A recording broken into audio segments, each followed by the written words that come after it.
입니다.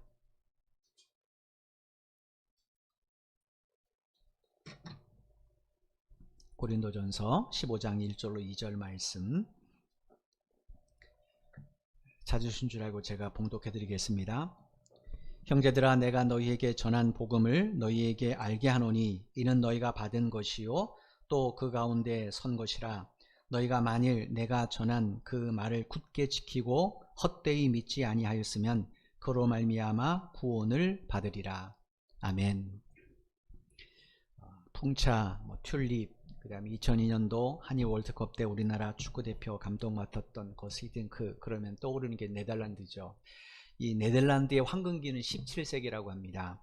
이 시기에 네덜란드는 이제 스페인으로부터 독립을 합니다. 독립하고 나서 그때부터 이제 엄청난 경제 발전을 그들이 이루어요. 그래서 굉장히 풍요로운 나라가 됐는데, 이런 물질적 풍요를 바탕으로 해서 이제 17세기부터 중산계층들이 미술품 수집에 막 열을 올리기 시작을 해요. 그래서 이 17세기 때는 네덜란드에 굉장히 유명한 화가들이 많이 이렇게 등장을 합니다. 혜성처럼 대표적인 화가 그러면 렘브란트, 할스, 페르미어, 그 다음에 스테인 같은 그런 화가들이죠. 그 중에 이제 빛의 화가로 불리는 이 렘브란트 같은 경우는 사실은 이탈리아 르네상스를 대표하는 네오나르도 다빈치라는 화가하고 쌍벽을 이룰 정도로 그 당시는 굉장히 탁월한 소질을 가졌던 화가로 알려져 있습니다.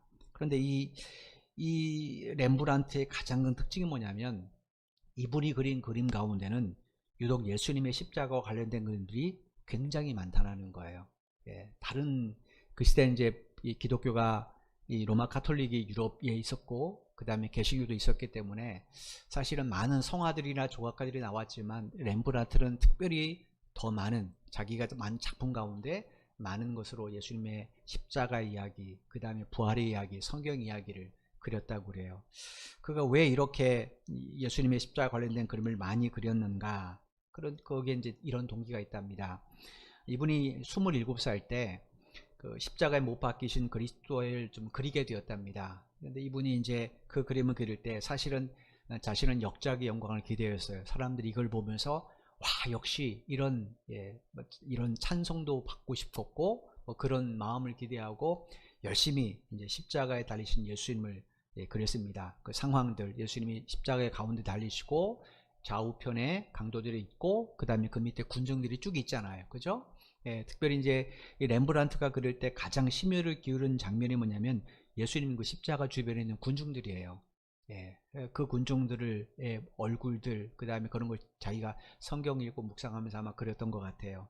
그리고 나서 이 사람의 특징이 뭐냐면 자기가 그린 그림의 대부분에 자기 얼굴을 좀 그려 놓습니다. 그래서 이제 쭉 군중들을 다 그린 다음에 마지막 군중을 들이면서 그 군중의 얼굴을 자기 얼굴로 딱 그려 넣었어요. 그런데 그걸 그리고 있는데 순식간에 자기 머리에 이런 생각이 슥 스쳐 지나가더래요. 아, 내가 지금 이 군중들에 서 있네. 그러면 내가 그리스도를 십자가에 못 박았단 말인데, 그죠? 그 그림상으로 보면 자기가 지금 거기 서 있는 거예요. 그럼 나도 그 일에 동참했나? 이런 생각이 머리에 번개를 맞듯이 번쩍 들더래요.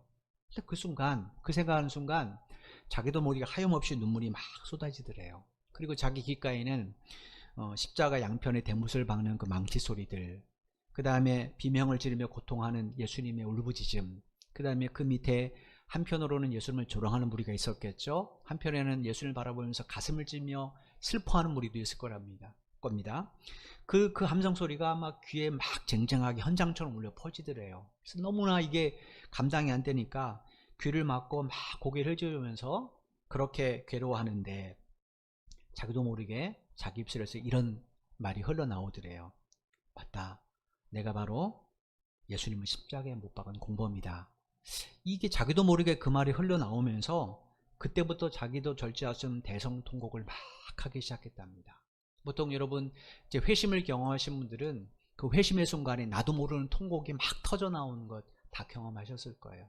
저도 정말로 주님을 실제로 인격적으로 만났을 때, 두 눈으로 생생하게 목격했을 때, 그때 밤새도록 이유도 없습니다. 뭔 눈물이, 제가 살아생전에서 그렇게 제가 눈물 맞은 사람인 줄 몰랐어요. 우리 가족은 제가 눈물 없다고 얘기 아닌데, 평생 울었습니다. 평생 얼굴 다 울었던 것 같아요. 저희 그 부모님 돌아가실 때 그렇게 울어본 적이 없는데 펑펑 울었습니다. 이 렘브란트도 동일한 경험을 했던 것 같아요. 근데 그가 기도하면서 내가 왜 우는가를 생각했을 때 그렇게 들더랍니다. 지금까지 자기는 예수를 지식으로 만났던 거예요. 실제로 살아있는, 지금도 살아있는 그 예수로는 인정하지 않고 그저 과거의 지식으로 알았던, 종교적 지식으로 예수를 믿었던 거예요. 그런 십자가 없는 신앙, 그리고 그리스도 없는 자신의 믿음, 이게 하나님 앞에 얼마나 큰 죄인지를 깨닫게 된 겁니다. 그래서 진솔하게 통곡하면서 그 부분을 회개했답니다. 그리고 나서 그림을 바라봤더니 가장 눈에 띄는 게 십자가에 못 박히신 예수 그리스도라는 겁니다. 그것이 마치 돋보기를 보듯이 선명하게 자기 앞에 보였다고 그래요. 이 사건 후에 이제 렘브란트라는 화가는 십자가에 못 박히신 예수를 내가 증거해야 되겠다. 그래서 성경 이야기를 그리는 화가 되기로 결심을 해요. 그래서 예수님에 관한 그림을 많이 그렸는데 실제로 렘브란트가 일생 동안 2000여 점의 작품을 남겼는데 그 절반이 대부분 성경을 바탕으로 둔 그런 그림이었다고 그래요. 이 처음 후에는 대부분 성경 이야기죠. 여러분, 그의 삶이 왜 이렇게 총두리째 바뀌게 된 겁니까? 그건 십자가에 달려 돌아가신 예수님을 그가 실제로 만난 체험 때문에 그렇습니다. 고린도전서를 쓴 사도 바울도 마찬가지죠. 십자가에 달려 돌아가시고 부활하신 예수님, 그 예수님을 만난 후부터 그의 삶이 아예 송두리째 바뀌었어요. 여러분, 예수님이 그냥 단순히 머리로 이해돼서가 아니에요. 아, 예수가 십자가에 죽었네? 나를 위해서 인류에 죽었네? 이게 단순히 머리로 이해되고 동의돼서가 아닙니다. 렘브란트처럼 이 사도 바울도 실제로 예수님을 만난 거예요. 그 순간에 바울이 뭘 깨닫게 되는가? 예수님이 왜 십자가에 죽었는지, 또 그분이 왜 부활했는지, 이걸 그가 명확하게 알게 된 거예요.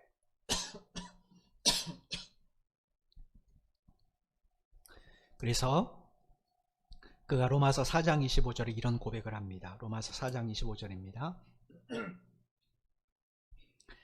예수는 우리가 범죄한 것 때문에 내줌이 되고 또한 우리를 의롭다 하시기 위하여 살아나셨느니라. 예수가 무엇 때문에 십자가에 못 박혀 죽었는가? 이전에 부활의 주님을 만나기 전까지 그가 자칭 내가 하나님의 아들이다, 내가 성전이다, 하나님을 모독하고 그 다음에 그 성전을 모독했기 때문에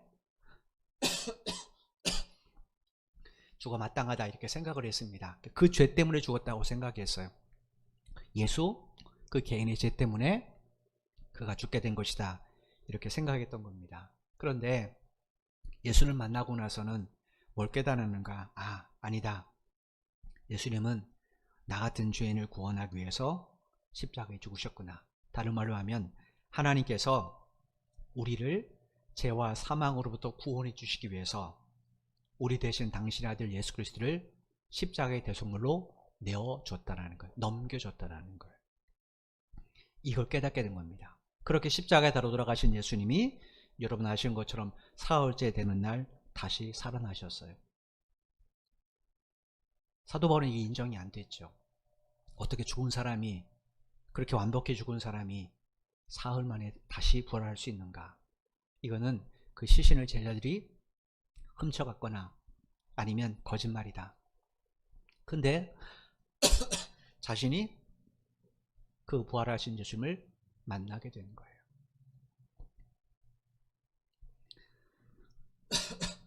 그리고 깨닫게 된 게 뭔가? 왜 예수가 사흘째 부활했는가? 그거는 의로를 의롭게 하시기 위해서라는 거예요. 다른 말로 하면 우리에게 영원한 생명을 주시기 위함이라는 겁니다. 여러분 생각해 보십시오. 예수가 십자가에 나를 위해서 대신 죽었어요.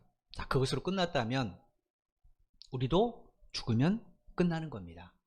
과연 죽음 위에 우리의 삶도 끝난다면 그 뒤에는 이 죄와 사망에 있는 이 세상에서 영원한 그 고통 가운데 거할 수밖에 없죠. 그런데 예수님이 사흘 만에 부활하셨어요. 예수님이 우리 대신 죽었기 때문에 주님의 부활도 우리를 위한 부활이란 말이에요. 그리고 그분이 부활하셔서 어디로 가셨습니까? 하늘나라로 승천하셨어요. 그게 죽음의 우리의 발자취임을 깨닫게 된 겁니다. 아하, 우리의 생명도 죽음으로 끝나지 않는구나. 주님처럼 영원한 생명을 가지고 하나님 나라로 가는구나. 그곳이 우리의 본향이구나. 이것을 사도 바울이 깨닫게 된 겁니다. 여러분, 그러므로 예수님의 십자가의 죽으심 그리고 부활은 우리 믿음의 유일한 두 기둥이에요. 우리 믿음을 집으로 비유했을 때 이 우리의 믿음이란 집을 떠받치는 두 기둥이 뭔가? 예수님의 십자가의 죽으심이고 부활입니다. 이 두 기둥 가운데 하나가 무너지면 어떻게 되겠습니까? 당연히 우리의 집도 무너지게 되어 있는 거죠. 근데 안타깝게도 고린도 교회 성도들 가운데는 이런 상태에 놓인 성도들이 있었던 거예요. 일부지만. 그들을 위해서 지금 사도 바울이 고린도서 15장을 쓰는 겁니다. 오늘 본문 1절 말씀을 보겠습니다.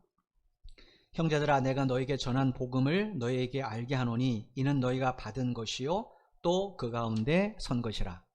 여기 우리말 번역에는 형제들아라는 단어가 제일 먼저 나옵니다. 근데 헬라어 성경에 보면 알게 하노니라는 단어가 제일 먼저 나옵니다. 이 알게 하노니라고 번역된 이 헬라어 원래 뜻이 뭐냐면 명백하게 밝힌다라는 거예요. 그러니까 내가 명백하게 너희들에게 이것을 밝히기 위해서 지금 이 이야기를 쓰는 것이다. 이 내용을 쓰는 것이다. 지금 바울이 이야기를 하는 겁니다. 그게 뭔가? 1절에 보니까 자신이 고린도 성도들에게 전해준 복음이에요.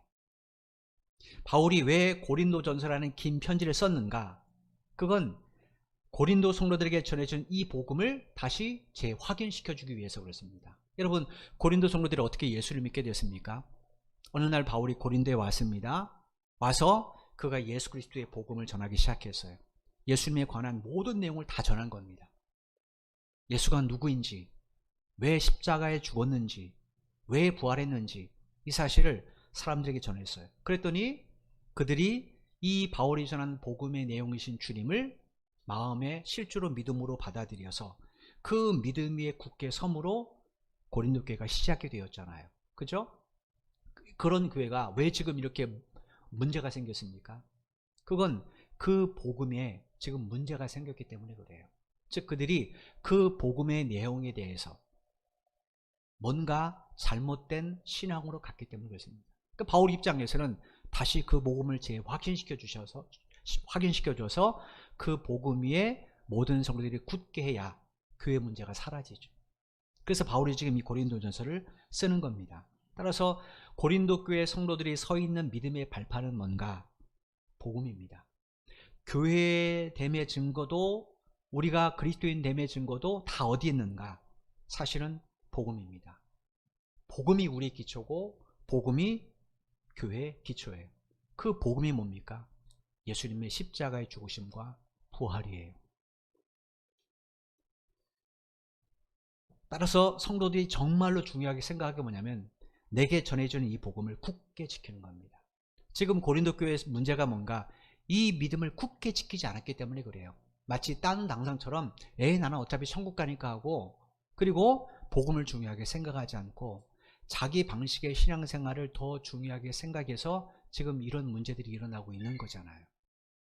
따라서 복음을 지키는 것은 매우 중요합니다. 그래서 바울이 지금 이야기를 쓴다는 거예요. 왜냐?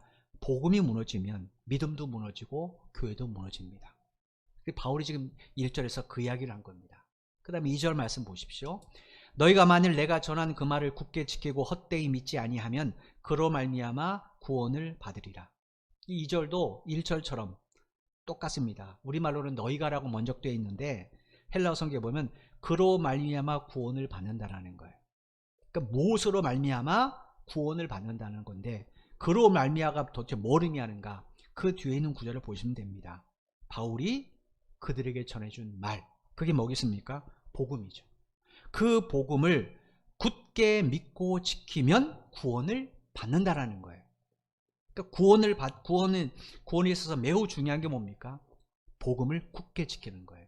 내가 믿는 예수가 누군지를 굳게 알고 굳게 지키는 겁니다. 그러면 구원을 받는다라는 거예요.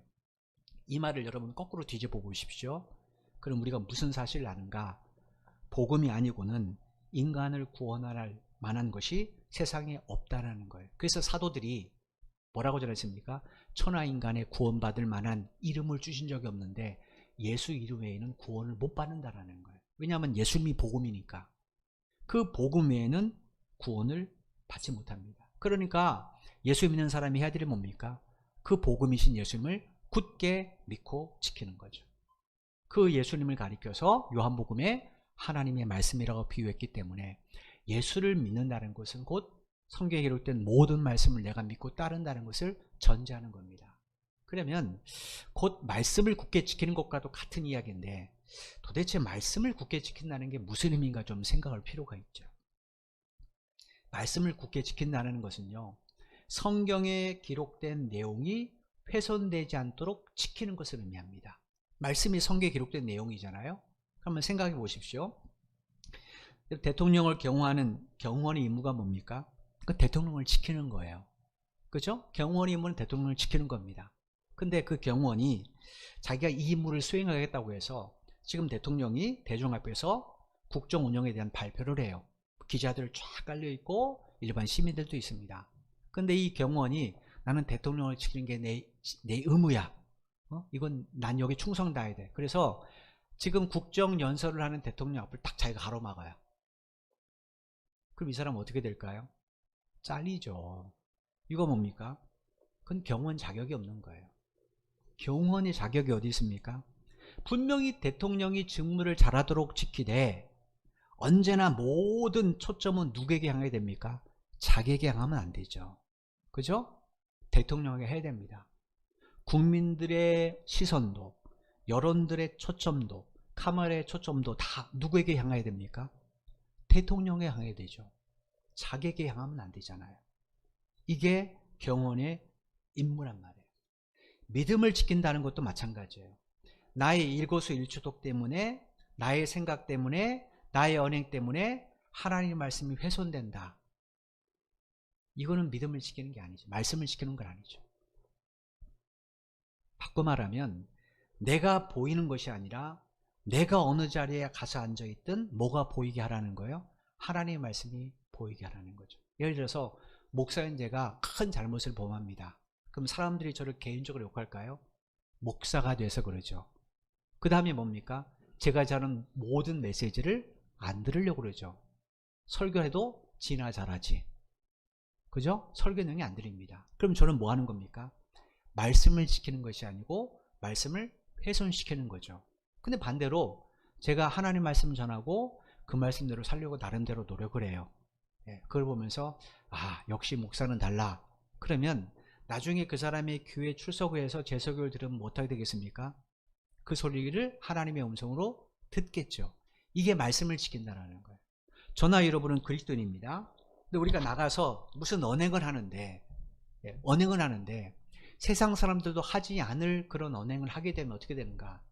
저 사람 집사라며, 저 사람 장로라며, 저 사람 권사라며. 그럼 어떻게 돼요? 우리 때문에 말씀이 훼손되게 되죠. 여러분, 말씀을 지킨다는 것, 말씀을 따라 산다는 것, 말씀대로 산다는 것, 이게 무슨 의미냐면 그냥 어떤 종교적 열심의 행위에 내가 열심히 한다, 그게 아닙니다. 그게 말씀을 지키는 것 아니에요. 말씀을 지킨다는 건 뭔가 내 삶으로 말씀을 따라 사는 것을 의미하는 겁니다. 그게 말씀을 지키는 거예요. 근데 안타깝게도 고린도 교회 성도들 가운데는 2절에 보니까 복음을 헛되이 믿는 사람들이 있었다라는 거예요. 다른 말로 하면 말씀을 훼손시킨 사람이 있다라는 거죠. 여기 우리말로 헛되이라고 번역된 헬라어 의미가 뭐냐면 목적 없다 혹은 까닭 모른다 이런 의미를 가진 단어입니다. 그러니까 목적 없이 믿는 것, 까닭 없이 믿는 것, 그거는 구원이라는 믿음이 아니라는 거예요. 내가 왜 예수를 믿지? 내가 왜 성삼위 하나님 앞에 예배를 드리지? 이거 전혀 생각해 보지 않고 그냥 친구 따라 강남 간다고 그냥 분위기에 편성해서 다니게 되면 어떻게 됩니까? 그럼 나는 친구를 따라가는 것이지 주님을 따라가는 게 아닌 게 되는 거죠. 그게 헛되이 믿는 것과 같다라는 거예요. 왜냐? 내가 왜 믿어야 되는지, 내가 왜 하나님의 말씀을 따라 살야 되는지 그 이유와 목적을 상실한 것이기 때문에 그렇습니다. 바울은 고린도 교회 성도들이 이렇게 헛되지 않기를 바랬던 거예요. 그들의 믿음이. 왜냐? 그래야 믿음을 굳게 지키죠. 헛되이 믿는다 어떻게 믿음을 지킵니까? 그렇지 않겠습니까? 내가 예수를 왜 믿는지 모르고 내가 성경을 하나님 말씀이 내게 왜 필요한지 모르는데 그 말씀 따라 살겠습니까? 그렇지 않죠. 그렇지 않죠. 제가 새벽에 이렇게 이제 걸어옵니다. 새벽에. 웬만하면 차를 잘 안 타려고 그래요. 기름값이 올라서 저도 웬만하면 걸어다니면 차를 잘 안 타요. 근데 새벽에 이렇게 걸어오면 저기 그 구치소 옛날 구치소 맞은편에 교회가 3개 있잖아요. 그 중에 중간 교회인데 제 이름을 자꾸 까먹었네요. 권사님이 한 분 계십니다. 제가 보기에는 거의 90세 정도 되시는 권사님인 것 같아요. 집이 좀 먼데 새벽마다 그 길을 걸어가세요. 그 보면 이제 저희 아내하고 자꾸 인사를 해요. 멀리 도로가 저쪽이지만 서로 이제 목례를 합니다. 아내가 이제 새벽에 가면서 이제 우리 아이들 때문에 새벽에 일찍 갈 때 교제를 했던 것 같아요. 할머니 한 분이 이렇게 늦게 걸어오시고 가시니까 혹시 교회 다니세요? 물어봤던 것 같아요. 그 교회 권사님이랍니다. 근데 제가 올 때니까 아직 교회가 불이 안 켜지잖아요. 그분이 제일 먼저 가는 것 같아요. 근데 이 육체가 연약하시니까 가다시다 가세요. 근데 한 번은 안 봐줘요. 그래서 부럽다 생각했어 제가. 우리 교회도 그런 권사님들이 많이 계시길 부탁을 드립니다. 그리고 또 한 교회는 여자 집사님인데 차를 타고 와서 제일 먼저 와서 교회 불을 켜요. 제가 보기에는 전사님 같진 않아요. 집사님인 것 같아요. 그럼 이분들이 왜 이렇게 열심히 할까요? 누가 알아줍니까? 안 알아주거든요. 이유가 뭡니까? 자기가 왜 예수를 믿는지, 예배를 드리는지 그 이유를 명확하게 알기 때문에 그래요. 아니까 그런다고 해서 누가 알아주지 않지만 자기는 가서 미리 예배를 준비하고 싶은 거예요. 보통 새벽 예배가 5시 반이잖아요. 제가 올 때가 5시가 좀 안 됩니다. 교회 도착하면 5시란 말이에요. 근데 그렇게 일찍 올 필요가 없잖아요. 그런데 그 권사님은 가다시다 그럼 걸어가시는 거 보면 참 쓰러질까봐 걱정이 될 정도예요. 그런데도 그 시간 되면 꼭 교회에 먼저 와서 기도를 준비하시는 것 같아요. 이건 뭡니까? 예수를 내가 왜 믿는지를 알기 때문에 그래요. 그 예수님의 십자가 그것만 생각하면 자기가 그 주님의 은혜를 감당하지 못하는 거예요. 그러니까 와서 하나님을 예배하는 자리를 사모하게 되는 거죠. 여러분 한번 곰곰이 생각해 보십시오. 지금 나의 믿음이 점점 헛된 믿음이 되어가고 있진 않은가? 예전에는 내 믿음이 뜨거워서 어쩔 줄 몰랐는데 지금은 전혀 감격도 없다. 그럼 좀 고민해 볼 필요가 있죠. 믿음은요 굳게 지켜야 됩니다. 누가 지켜주는 것 아니에요. 내가 하나님과의 깊은 관계 속에서 지켜가야 되는 문제입니다. 바울이 지금 고린도 교회에 이야기를 하는 겁니다. 우리가 예수 믿는 목적이 뭡니까? 주님께서 나를 죄로 말미암아 죽음으로 마감될 수밖에 없는 나를 구원하기 위하여 나의 삶을 나의 생명을 죄와 사망으로부터 구원해 주시기 위해서 예수님은 십자가에 내어주셨어요. 그 예수님 때문에 내가 구원을 받았고 그로 말미암아 나에게는 명확한 본향이 생겼습니다. 그게 어디예요? 하나님의 나라잖아요. 창세기 1장에 사람의 생명이 어디로부터 왔습니까? 하나님의부터 왔잖아요. 하나님이 그 코에 생기를 불어넣으심으로 사람이 드디어 움직이는 흙으로 빚어진 진흙덩이가 움직이는 사람이 됐잖아요. 그러니까 사람의 본향은 원래 어디입니까? 하나님 나라예요. 그 나라가 우리의 본향이라는 거예요. 여러분 이 목적을 절대로 잊어버리시면 안 됩니다.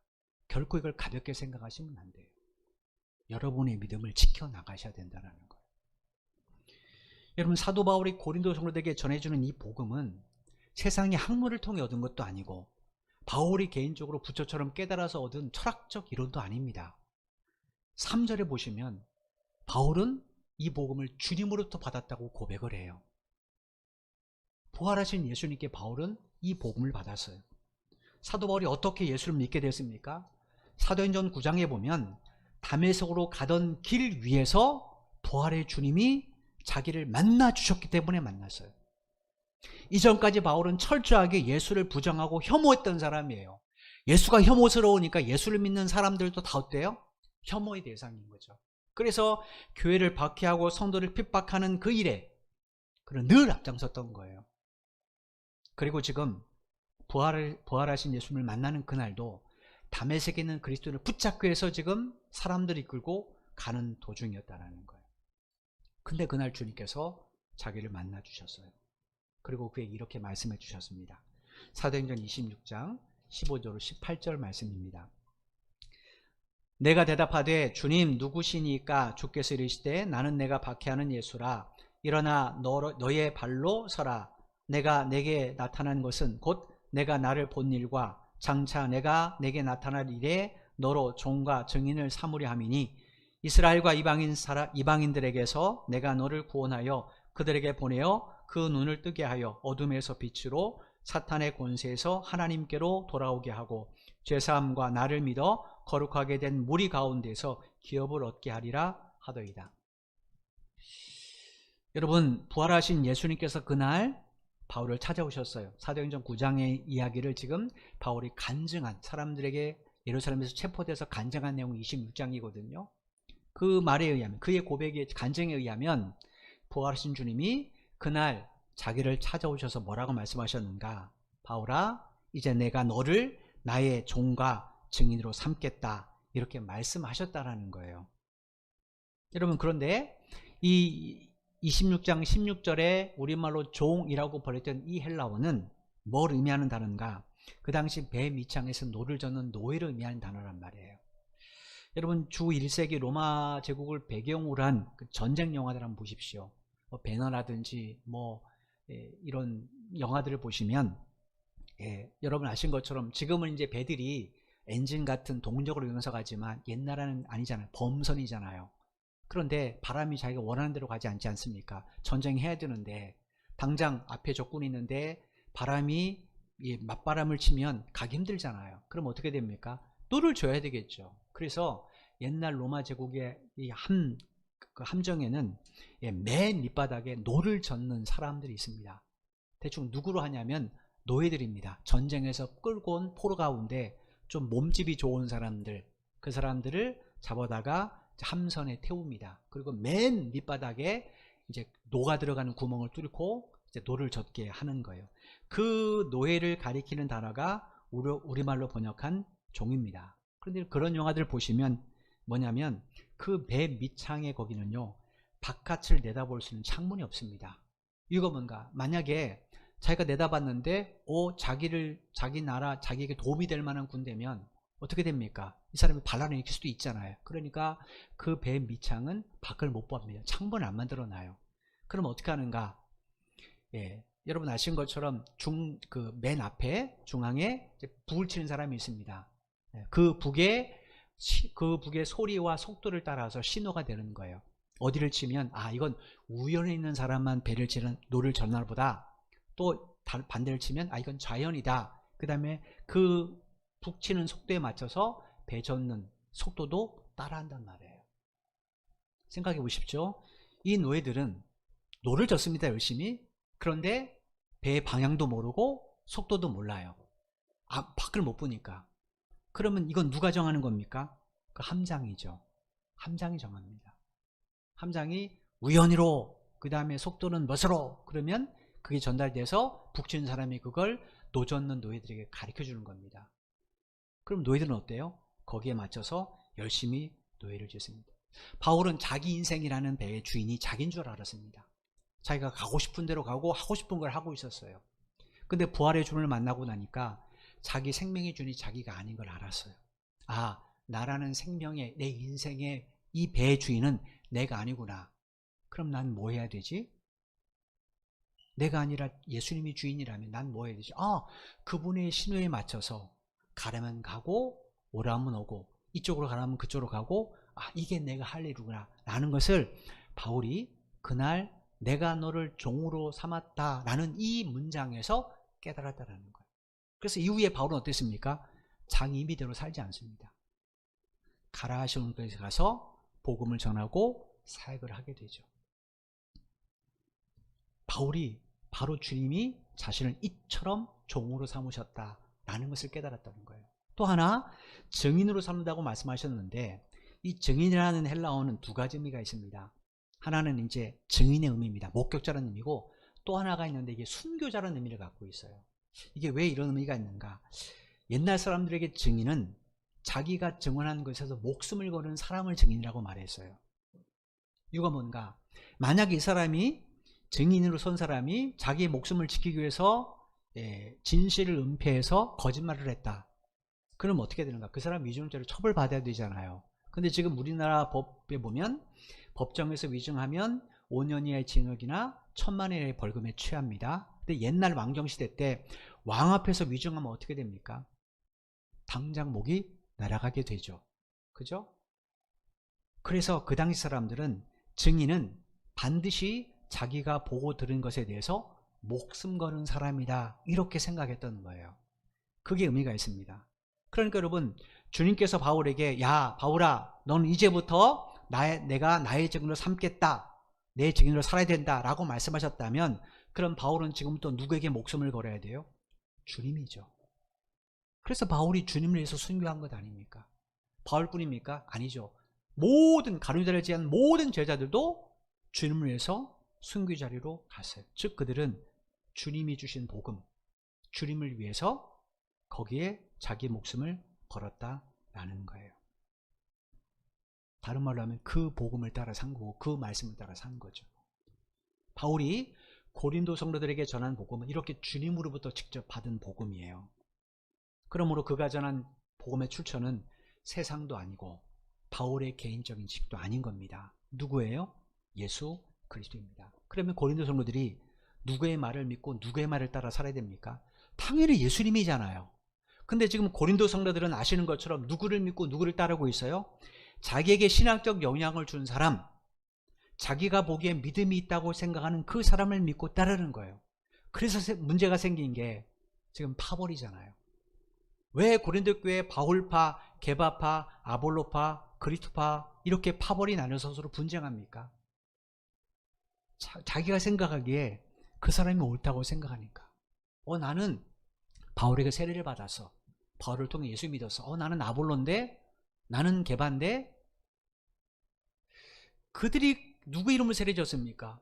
예수 그리스도 이름으로 세례를 줬죠. 그들이 뭘 전해줬어요? 동일하게 예수 그리스도 이름을 전해줬어요. 근데 이 고린도 사람들은 어땠습니까? 그 예수를 믿고 따라야 되는데 그 예수를 전해준 사람을 믿고 따랐던 거예요. 그러니까 내 마음에 들면 오케이, 내 마음에 안 들면 대적하는 거예요. 은사도 동일하잖아요. 성령이 주신 것인데 그러면 성령의 뜻대로 사용해야 되잖아요. 그런데 이걸 내 것이라고 생각하니까 어떻게 돼요? 자기가 자기 온살이 최고라고 우월하다고 다른 사람을 폄하하고 다른 사람을 멸시하는 그런 일이 벌어지게 된 겁니다. 바울이 지금 1절 2절을 통해서 이 사실을 지적하는 거예요. 왜냐? 이 땅의 모든 그리스도인들은 바울처럼 복음을 받아서 삶으로 다른 사람에게 복음을 증거해야 될 종이고 증인으로 부름받았기 때문에 그렇습니다. 다른 말로 하면 우리는 복음의 통로가 되어야 된다는 거예요. 로마서 1장 2절에 보면 바울이 우리에게 복음이 전달된 과정을 이렇게 설명을 했습니다. 로마서 1장 2절입니다. 이 복음은 하나님이 선지자를 통하여 그의 아들에 관하여 성경에 미리 약속하신 것이라. 그의 아들에 관하여 누굽니까? 예수 그리스도죠.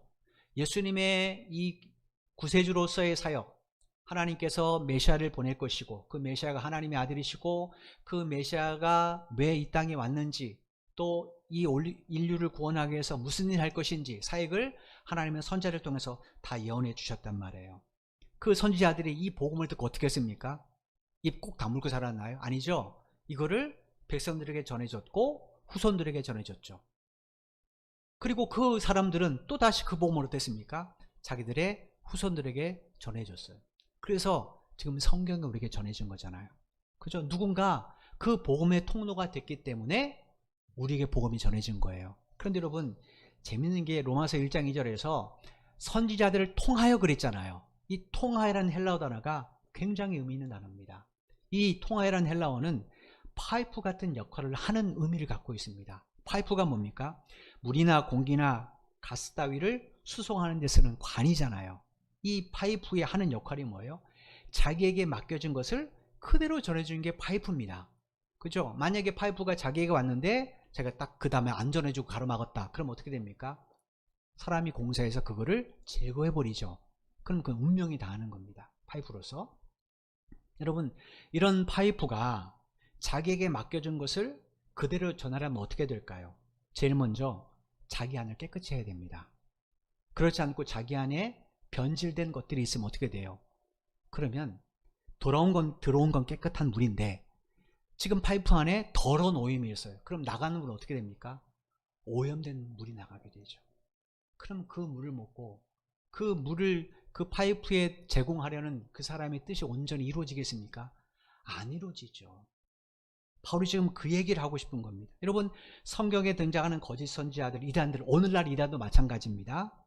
그들도 분명히 우리처럼 하나님을 얘기합니다. 복음이신 예수님을 얘기해요. 근데 왜 그들을 통해는 한 사람도 구원을 못 받습니까? 그건 그들 안에 더러운 탐욕과 거짓이 가득하기 때문에 그렇습니다. 그러니까 그들을 통과한 복음은 결코 구원에 이르지 못하는 거예요. 뭐가 문제예요? 복음이 문제입니까? 아니죠. 파이프로서의 그들의 역할이 잘못된 겁니다. 오늘 우리도 마찬가지입니다. 우리가 우리 안을 날마다 정결케 하는 깨끗이 해야 우리에게 들려진 이 복음이 우리를 통하여 우리 가족들에게, 우리 후손들에게 그대로 전해지는 겁니다. 그렇지 않고 내 안에 오염이 가득하면, 세상에 탐욕과 욕망과 뭐 이런 오염이 가득하면 어떻게 됩니까? 그 복음이 나 때문에 내 자손들에게 전하지 못해서 그 자손들이 온전한 신앙생활을 하지 못하게 되는 겁니다. 바울이 지금 이야기를 하고 싶었던 거예요. 그래서 그 복음이 헛되게 하지 말라고 지금 권면하는 겁니다. 여러분, 저와 여러분은 이런 복음의 통로의 사명을 받은 사람이에요. 하나님 우리를 왜 구원하셨을까요? 그저 나 혼자 구원하시기 위해서요? 물론 그것도 있겠지만 더 큰 이유가 뭡니까? 우리를 이 말씀처럼, 로마서 1장 2절 말씀처럼 통로로 삼으시기 위해서 그래요. 나를 통하여 내 자녀들이, 내 이웃들이 언젠가는 나를 통하여 당신이 믿는 예수를 나도 믿겠습니다, 이런 고백을 하게 하시기 위해서입니다. 저희 장모님 돌아가시기 전에 제가 영접 기도를 했습니다. 귀가 열려 있으니까 거기다 얘기를 하시면 고개를 끄덕끄덕 하세요. 복음을 전하시면 그 복음을 듣고 나중에 따라하세요 하고 영접 기도를 하고 돌아가셨습니다. 그리고 다음날 제가 꿈을 꿨는데, 이제 돌아가시고 나서 꿈을 꿨는데 하얀 그 옷을 입으신 장면을 하나님이 보여주셨어요. 그래서 구원받았구나라는 확신이 있었습니다. 지금 여러분의 가족들이 아직 예수를 못 믿을 수 있습니다. 그러나 여러분이 통로로 사용하면 그분은 운명하기 전에 죽음의 종말로 직면할 때 여러분이 하는 말에 귀를 반드시 기울이게 되어 있습니다. 그리고 그 복음을 통하여 예수를 영접하게 되어 있습니다. 그런데 우리가 평소에 그렇지 않으면 어떻게 됩니까? 우리 안에 오염이 가득하면 잘 받아들이지 않습니다. 너나 예수 잘 믿고 좋은 데 가, 이렇게 말을 하죠. 그래서 예수님께서 너희들 나를 따라오려면 먼저 어떻게 하라고요? 자기를 부인하라는 거예요. 너를 깨끗이 하라는 거죠. 그리고 나서 내가 십자가를 지는 것처럼 너도 십자가를 지고 나를 따라와야 된다, 주께서 이렇게 말씀하신 겁니다. 여러분, 그러므로 우리가 이 말씀을 들으면서 곰곰이 묵상해야 될 내용이 뭐겠습니까? 내가 지금 해야 할 일이 뭔가예요. 그게 뭐예요? 나를 비운 일입니다. 이런 핑계 저런 핑계로 내가 주일에 힘쓰지 못했던, 내가 정말로 내게 있는 복음을 굳건하게 세우는 일에 관심이 없었던 나를 비워내는 일이에요. 그리고 주님을 만났던 그 열정을 회복시켜달라고 간구하는 일입니다. 그럴 때 여러분 안에 뭐가 가득하겠습니까? 파이프가 깨끗하면 그 파이프 안에는 그 파이프에 들어간 모든 것들이 가득하게 되어 있어요. 마찬가지로 우리를 깨끗이 하면 주의 말씀이 우리에게 들어오기 때문에 우리 안에 뭐가 가득해요? 말씀의 능력들이 가득할 수밖에 없는 겁니다. 그럴 때 우리의 말 한마디에 어떤 사람은 위로를 받게 될 것이고, 어떤 사람은 힘을 얻게 될 것이고, 어떤 사람은 주님 앞에 돌아오게 될 것입니다. 이런 복음의 통로로 쓰임하는 일에 힘쓰는 여러분 한 분 한 분 되시기를 주님의 오늘 축원을 드립니다. 기도드리겠습니다. 하나님 감사합니다. 오늘도 우리는 주일날 이 시간에 함께 모여 하나님을 예배했습니다. 과연 나에게 예배가 무슨 의미인지, 하나님 앞에 예배하는 것이 무슨 의미인지, 지금 내가 예수를 믿는 것이 무슨 의미인지 우리가 생각하지 않고 그냥 종교적 형식을 따라 이 자리에 있다면 우리를 용서해 주옵소서. 하나님께서 우리를 구원하기 위해서 어떤 희생을 치렀는지 우린 예수님의 십자가 사건을 통해 분명히 알고 있습니다. 또 우리의 본향이 이 땅이 아니라 하나님의 나라임을 알게 됩니다. 사람이 빈손으로 왔던 것처럼 하나님 나라에 돌아갈 때도 우린 빈손으로 돌아가게 될 것입니다. 하나님, 그러므로 지금 우리가 가진 모든 것들 결코 내 것이 아닙니다. 하나님이 내게 맡겨주실 것입니다. 이 모든 것을 주님을 전하는 복음의 도구로 쓰임받는, 사용하는 우리 모두가 될 수 있도록 은혜 베풀어 주옵소서. 우리의 삶이 복음의 통로가 되기를 간절히 소원합니다. 주의 말씀이 나의 더러운 야망들, 욕망들, 탐욕 때문에 오염되지 않게 도와주옵소서. 말씀 그대로 다른 사람에게 전해지기를 간절히 소원하오니 성령님, 우리 속을 깨끗이 씻어 주옵소서. 그리고 당신의 말씀으로 채워주셔서 우리의 언행을 통하여 많은 사람이 그리스도의 향기를 맡게 도와주시고, 우리가 주님의 편지가 되어서 많은 사람을 살리는 데 쓰임받는 우리의 삶이 될 수 있도록 인도하여 주옵소서. 하나님, 한 주간도 성도들의 삶을 주님 앞에 온전히 의탁을 드립니다. 어디서나 하나님의 자녀임을 잊지 않게 하옵소서. 어디서나 그리스도임을 잊지 않게 하옵소서. 오직 하나님의 영광을 먼저 생각하며 이 일에 쓰임받는 삶이 되도록 도와주시되, 그 일을 감당할 수 있도록 필요한 것들도 주님 허락하여 주옵소서. 그래서 우리가 다시 모여 하나님 앞에 예배할 때는 정말로 하나님의 영광을 입으로만 고백하는 것이 아니라 삶으로 영광 돌리는 우리 모든 성도들이 될 수 있도록 주님 복을 내려 주옵소서. 예수님의 이름으로 간절히 기도드리옵나이다. 아멘. 이제는 교회의 머리가 되신 우리 주 예수 그리스도의 크신 은혜와 독생자 예수 그리스도를 십자가에 내어 주시기까지를 사랑하신 아버지 하나님의 망극하신 사랑하심과 우리 속에 내주하셔서 감화, 감동, 교통 충만케 하시는 성령의 역사하심이 오늘 말씀을 마음에 깊이 새기면서 나를 깨끗이 함으로 하나님의 복음의 통로로 쓰임받기를 원하는 사랑하는 모든 믿음의 형제자매들의 발걸음 위와 저들의 가정과 저들의 직장과 사업 위에 이 나라 이 민족과 우리 선교 제일교회 위에 지금부터 영원토록 함께 하시기를 간절히 축원하옵나이다. 아멘.